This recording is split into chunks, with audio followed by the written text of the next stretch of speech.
앞서 말했던 성체는 갈까 말까 했지만 셰이크 자이드 그랜드 모스크는 꼭 가보고 싶은 마음이 있었습니다. 이슬람 문화권에 가는데 이슬람 사원만큼 그네들을 잘 알 수 있는 곳은 없다고 생각했기 때문입니다.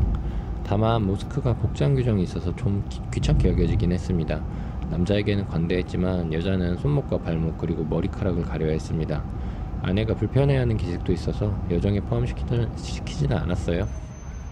그런데 호텔 가는 택시 안에서 이 모스크를 보게 되었는데 정말 큽니다. 일상에서 볼 수 있는 크기가 아니라서 규모가 잘 가늠이 되지 않을 정도로 큽니다.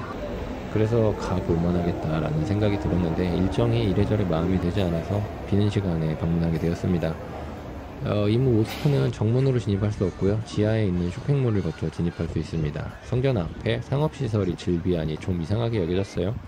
보통 대규모 주거시설을 개발하면 이익의 큰 부분이 거기에 딸려있는 상가에서 나오는데 딱 그 모양새 같았습니다. 거대한 시설을 만들어서 거대한 사원을 만들어서 사람들이 많이 찾기는 하는데 입장료 수입 외에는 딱히 수익 사업이 없으니까 상가를 개발한 느낌이에요. 쇼핑몰에는 우리나라에서 흔히 볼 수 있는 프랜차이즈들이 많이 있었습니다. 맥도날드에서 간단한 요기를 했는데 이 나라도 제가 먹은 것을 제가 치우는 것이 아니라 그냥 식탁 위에 놓고 가면 직원이 치워주는 방식이더라고요. 입장 전에 예약을 해서 크게 기다릴 일이 없다고 생각했는데 입장하는 곳에 사람이 꽤 몰려 있었습니다. 복장 때문에 입장을 거부당한 사람들이 있어서인데 저도 아내가 둘을 천을 빌릴 곳이 있냐고 물었는데 꽤나 불친절하게 없다고 알려줬습니다.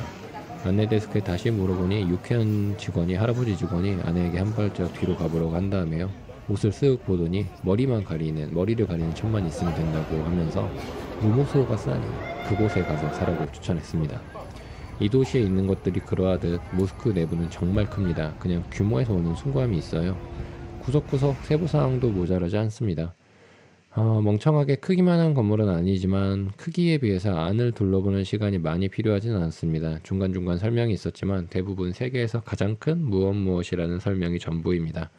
모스크에 온 것인지 뭔지 모르겠습니다. 하다못해 저는 여기서 어떻게 예배를 드리는지도 모르겠습니다.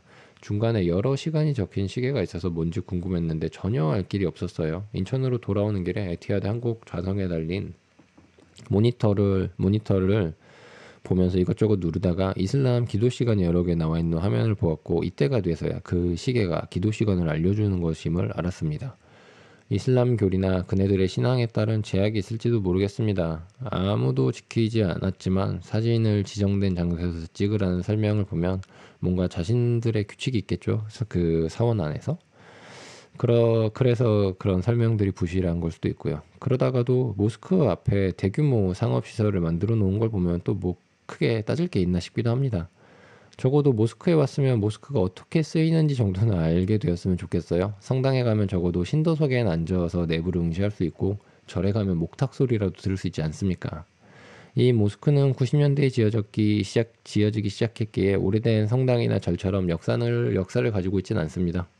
그래도 이야기는 쌓아가는 것이잖아요. 차라리 모스크에 진입하는 지압 통로 좌우에 걸린 건설 과정에 대한 사진을 좀 더 자세히 설명했으면 어떨지 싶습니다. 그리고 현대에 지어졌으니까 현대인들에게 알맞게 이야기를 전달하는 방법들을 고안하기에 더 유리한 점도 있지 않았을까요? 상점에서도 볼 수 있는 포장도 뜯지 않은 값비싼 물건을 굳이 남의 집까지 와가지고 가서 보고 온 느낌입니다.